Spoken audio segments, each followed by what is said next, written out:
Once upon a time, in a kingdom nestled between rolling hills and gentle streams, there lived a king who was unlike any other. Now you might be thinking of those stern-faced rulers who sit on golden thrones all day, but this king? He was different. So different that his story still brings smiles to faces today.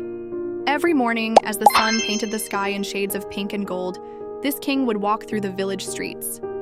Not in fancy robes or with a royal procession, mind you, but dressed simply, carrying baskets of fresh bread and fruits. You see, he had this adorable habit of personally giving food to anyone who was hungry. If he spotted someone in need, his eyes would light up like a child who just found treasure, and he'd rush over to help. The villagers often chuckled at how their king would get excited over the smallest things.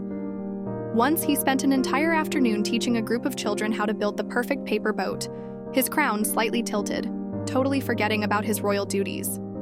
But that was just who he was, cute and clever in the most endearing way.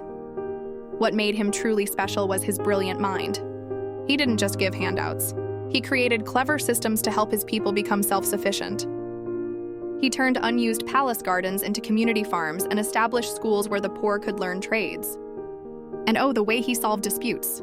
He once settled a complicated argument between two merchants by having them trade places for a week. They ended up becoming best friends.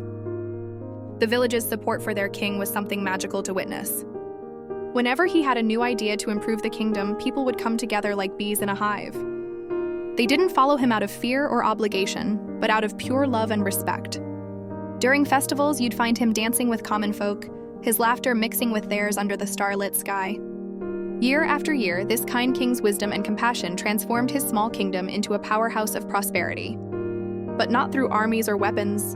No, he made his nation strong by ensuring every single person felt valued and had the chance to contribute. Trading flourished because merchants knew they'd be treated fairly. Neighboring kingdoms sought alliances not because they feared him, but because they admired how his people thrived. And so, the legend of the kind king grew, proving that true strength lies not in how much you take, but in how much you give. His legacy wasn't built on grand monuments or conquered territories, but in the countless smiles he brought to his people's faces and the warmth he brought to their hearts. In the end, isn't that what makes a truly great ruler?